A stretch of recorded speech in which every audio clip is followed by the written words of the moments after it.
Hey there, friends. It is the most gorgeous fall morning, one of those days when it feels like the world around us is giving itself to us in the most generous, wholehearted, and joyous way.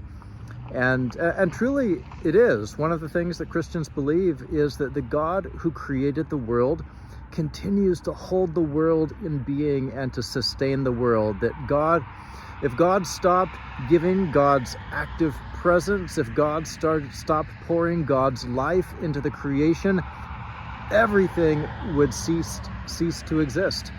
And so really our continuing lives and the continuation of the world at all, not to mention just a stunningly beautiful day, is the product of God's generous, joyous, loving, overflowing, life-giving presence. And so this is something we're getting into for the generosity practice beginning this week and for the next 4 weeks.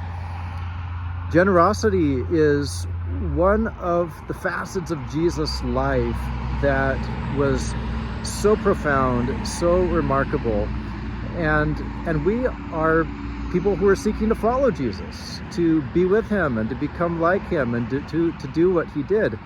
And so being a follower of Jesus means intentionally practicing generosity. So we're going to think about this in worship, and then in groups following worship, we'll go into fellowship hall and sit at tables in fellowship hall and listen to a video that will unpack for us what God's generosity is like in Jesus and in Scripture. We'll think about the world we live in today and some of the challenges and opportunities for practicing generosity in our daily lives. We will have moments to pause and reflect on what we're hearing and on our own lives, and then ask ourselves, okay, so starting from where I am now within my life as it is, what is a step I can take to begin practicing generosity in what my life is really like? One of the ways we are going to practice generosity and give thanks for God's generosity is in the ordination service for Amber Ballista, 3 p.m. this Sunday.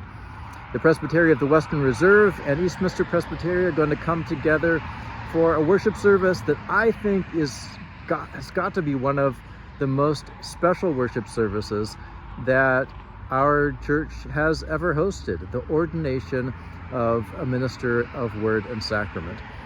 And so I encourage you, if your schedule allows for it, come at 3 p.m. where Amber will be ordained and really made officially the associate pastor of Canfield Presbyterian Church, where she has been serving for about a month and a half.